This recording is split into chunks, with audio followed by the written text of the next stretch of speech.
Good afternoon everyone. Practice set number 643 पर आ जाइए UPPCS के लिए और प्रैक्टिस करेंगे इसमें कुछ समसामयिकी के प्रश्नों पर। ठीक है, करंट अफेयर्स के प्रश्नों पर। तो चलिए स्टार्ट करते हैं। इस टेस्ट सीरीज़ की प्लेलिस्ट बना रखी है, वहाँ पर आप टेस्ट नंबर 1 से लेकर 643 तक पहुँच सकते हो। डिस्क्रिप्शन बॉक्स में उसका लिंक है। तो क्वेश्चन नंबर 1 का आंसर करिए। तो प्रधानमंत्री नरेंद्र मोदी ने कहाँ पर 29 जून 2021 को वर्चुअली माध्यम से जापानी शैली के जैन गार्डन और काइजन अकेडमी का उद्घाटन किया? कहाँ किया है बताइए।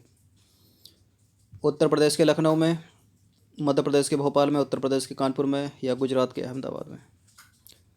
वहीं किया है जिस स्टेट के मुख्यमंत्री थे ये कभी। ठीक है, अहमदाबाद में। तो प्रधानमंत्री नरेंद्र मोदी ने वर्चुअली माध्यम से 29 जून 2021 को गुजरात के अहमदाबाद में जापानी शैली के जैन गार्डन और काइजन अकादमी का उद्घाटन किया। याद रखिएगा। क्वेश्चन नंबर 2 पर आ जाइए। हाल ही में हैदराबाद स्थित ग्रेने रोबोटिक्स द्वारा किस नाम से भारत के पहले स्वदेशी ड्रोन रक्षा गुंबद को विकसित किया गया है? भारत के पहले स्वदेशी ड्रोन रक्षा गुंबद को विकसित किया गया है, उसका नाम क्या है? उसका नाम है इंद्रजाल, ऑप्शन नंबर ए। तो हाल ही में हैदराबाद स्थित ग्रेने रोबोटिक्स द्वारा इंद्रजाल नाम से भारत के पहले स्वदेशी ड्रोन रक्षा गुंबद को विकसित किया गया है। क्वेश्चन नंबर 3 पर आ जाइए। Anomalies in law and justice. Anomalies in law and justice एक पुस्तक है, निम्नलिखित में से किसके द्वारा लिखी गई है, बताइए। एन.वी. रमना, पुष्कर सिंह, या फिर आर.वी. रविंद्रन? आर.वी. रविंद्रन ने लिखी है। ठीक है, R V. Ravindran, option number B. तो सुप्रीम कोर्ट के मुख्य न्यायाधीश एन.वी. रमना ने 9 जून 2021 को सुप्रीम कोर्ट के पूर्व न्यायाधीश आर.वी. रविंद्रन द्वारा लिखित पुस्तक का नाम है anomalies in law and justice का विमोचन किया। ठीक है, तो विमोचन किसने किया है? एन.वी. रमना ने, चीफ जस्टिस ऑफ इंडिया जो वर्तमान में है। और यह पुस्तक जो लिखी है वो लिखी है आर.वी. रविंद्रन ने, जो सुप्रीम कोर्ट के पूर्व न्यायाधीश रह चुके हैं। क्वेश्चन नंबर 4 पर आ जाइए। डिजिटल इंडिया हाल ही में सुर्खियों में रहा, इसको कब लॉन्च किया गया था? सुर्खियों में इसलिए रहा क्योंकि इसको 6 वर्ष पूरे हो गए हैं, पूरे 6 वर्ष। और इसको लॉन्च कब किया गया था? तो 6 वर्ष से लगा लो 17 तो वैसे ही हट जाएगा, 2015 में, 1 जुलाई 2015 को। तो 1 जुलाई 2015 को प्रधानमंत्री नरेंद्र मोदी द्वारा लॉन्च किए गए डिजिटल इंडिया अभियान ने 1 जुलाई 2021 को सफलतापूर्वक 6 साल पूरे कर लिए हैं अपने। क्वेश्चन नंबर 5 पर आ जाइए। जून 2021 में NFC मतलब नियर फील्ड कम्युनिकेशन आधारित इलेक्ट्रॉनिक पहचान पत्र का उपयोग करने वाला भारत का पहला राज्य कौन सा बना है? कौन बन गया है बताइए? पंजाब बना है। तो जून 2021 में NFC नियर फील्ड कम्युनिकेशन आधारित इलेक्ट्रॉनिक पहचान पत्र का उपयोग करने वाला पंजाब जो है भारत का पहला राज्य बना है। क्वेश्चन नंबर 6 पर आ जाइए। भारत की पहली निरंतर सकारात्मक वायुमार्ग दबाव स्थानापन्न मशीन जीवन वायु जून 2021 में किस संस्थान द्वारा विकसित की गई है? जीवन वायु को किस संस्थान ने विकसित किया है? IIT रोपड़, ऑप्शन नंबर बी। तो भारत की पहली निरंतर सकारात्मक वायुमार्ग दबाव स्थानापन्न में मशीन जीवन वायु जो है वह जून 2021 में IIT रोपड़ द्वारा विकसित की गई है। हर वो चीज़ इम्पोर्टेंट है, ठीक है, जो भारत में पहली है। क्वेश्चन नंबर 7 पर आ जाइए। वह राज्य सरकार जिसने नोबेल पुरस्कार विजेता एस्थर डुफ्लो और RBI के पूर्व गवर्नर रघुराम राजन को जून 2021 में 5 सदस्यीय आर्थिक सलाहकार परिषद में नामित किया, कौन सी है? तमिलनाडु की सरकार है, पश्चिमी बंगाल की सरकार है, उत्तर प्रदेश की सरकार, या केरल की सरकार? एस्थर डुफ्लो और रघुराम राजन को बताइए। तमिलनाडु की सरकार है। तो देखिए, तमिलनाडु सरकार ने नोबेल पुरस्कार विजेता एस्थर डुफ्लो और आरबीआई के पूर्व गवर्नर रघुराम राजन को जून 2021 में 5 सदस्य आर्थिक सलाहकार परिषद में नामित किया। इस सलाहकार परिषद के अन्य सदस्यों में पूर्व आर्थिक सलाहकार भारत सरकार अरविंद सुब्रमण्यम और विकास अर्थशास्त्री जयाद्रेज और पूर्व केंद्रीय मंत्री एस नारायण शामिल हैं।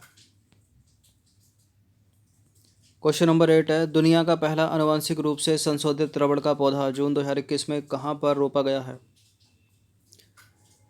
ये इम्पोर्टेंट हो सकता है। ठीक है, संसार का पहला है आनुवंशिक रूप से संशोधित रबर का पौधा, भारत में रोपा है असम में।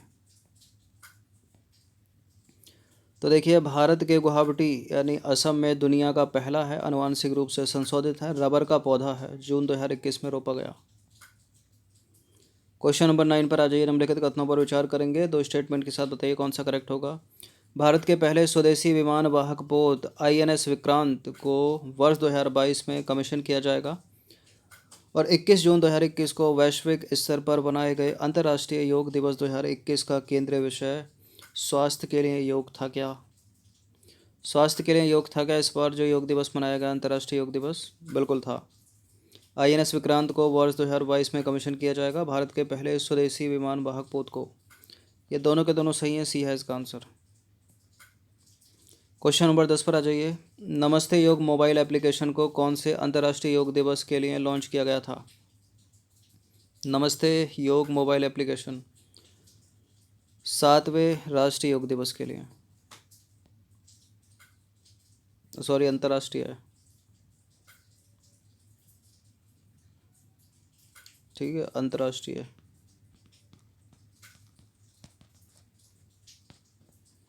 तो 7वें अंतर्राष्ट्रीय योग दिवस जो अभी हाल ही में मनाया गया 21 जून 2021 को आयुष मंत्रालय द्वारा नमस्ते योग मोबाइल एप्लीकेशन लॉन्च किया गया भारत में। क्वेश्चन नंबर 11 पर आ जाइए। 8 मई 2021 को digital real time flood reporting और सूचना प्रबंधन प्रणाली शुरू करने वाला भारत का पहला राज्य कौन सा है? बताइए।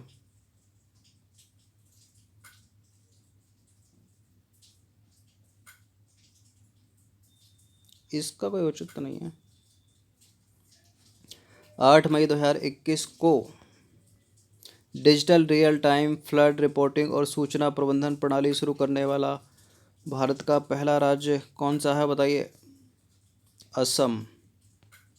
तो 8 मई 2021 से जो है असम राज्य Z digital real time flood reporting और सूचना प्रबंधन प्रणाली शुरू करने वाला भारत का पहला राज्य बन गया है। ठीक है।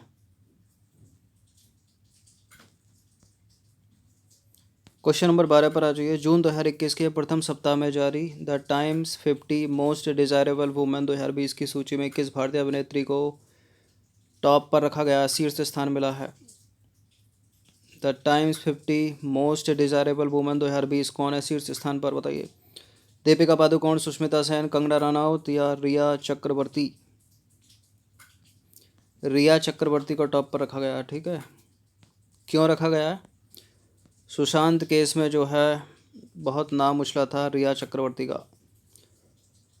ठीक है, सुर्खियों में बनी थी पिछले पूरे साल। तो जून 2021 में जून 2021 के प्रथम सप्ताह में जारी the times 50 most desirable women 2020 की सूची में रिया चक्रवर्ती जो है टॉप पर है। अब देखिए, हाल ही में the times 50 most desirable women 2020 की सूची जो है जारी की गई कुछ समय पहले। ठीक है, जून में। अब देखिए, इसमें जो है विभिन्न क्षेत्रों से 40 से कम उम्र की महिलाओं को शामिल किया गया। टाइम्स मोस्ट डिज़ायरेबल वुमेन 2020 की सूची में रिया चक्रवर्ती उन्हें जो है प्रथम स्थान मिला है। ठीक है, क्यों मिला है? क्योंकि सुशांत सिंह राजपूत के आकस्मिक निधन और उनकी मृत्यु के विवाद के कारण वह पिछले वर्ष अधिकांश समाचारों की सुर्खियों में रही थी, चर्चा का विषय बनी रही थी रिया चक्रवर्ती। क्वेश्चन नंबर 13 है, इंपॉर्टेंट है, प्रश्न पूछा जा सकता है। भारत का कौन सा राज्य ऐसा बन गया है जहां मगरमच्छों की तीनों प्रजातियां हैं और देश का पहला राज्य है वो? बताइए कौन सा राज्य है वो? है उड़ीसा, ऑप्शन नंबर डी। तो हाल ही में उड़ीसा जो है मगरमच्छों की तीनों प्रजातियों वाला भारत का पहला राज्य बन गया है। ठीक है। और 3 प्रजातियां हैं वो, महानदी के सतकोसिया में मीठे पानी के घड़ियाल, और खारे पानी के मगरमच्छ, और भितरकनिका राष्ट्रीय उद्यान के मगर। ठीक है, मच्छ उड़ीसा का नाम याद रखना। क्वेश्चन नंबर 14 पर आ जाइए। हाल ही में जारी एनीमिया मुक्त भारत सूचकांक 2020-21 में एनीमिया मुक्त भारत सूचकांक 2020-21 में कौन सा राज्य शीर्ष पर है? कौन सा राज्य है शीर्ष पर? मध्य प्रदेश, उड़ीसा, हिमाचल प्रदेश या हरियाणा? हरियाणा नहीं है, हिमाचल प्रदेश नहीं है, उड़ीसा नहीं है, मध्य प्रदेश है। तो 3 जून 2021 को एनीमिया मुक्त भारत सूचकांक 2020-21 जारी किया गया। इस सूचकांक में मध्य प्रदेश जो है 64.1 स्कोर के साथ शीर्ष स्थान पर है, और दूसरा स्थान प्राप्त किया है उड़ीसा ने 59.3 स्कोर के साथ दूसरे स्थान पर। क्वेश्चन नंबर 15 पर आ जाइए। रायगढ़ विषधारी वन्यजीव अभयारण्य निम्नलिखित में से किस प्रदेश में है जो हाल ही में समाचारों की सुर्खियों में रहा? रायगढ़ विषधारी, ना ये उत्तर प्रदेश में, ना ये पश्चिम बंगाल में, ना ये मध्य प्रदेश में, ये तो है राजस्थान में।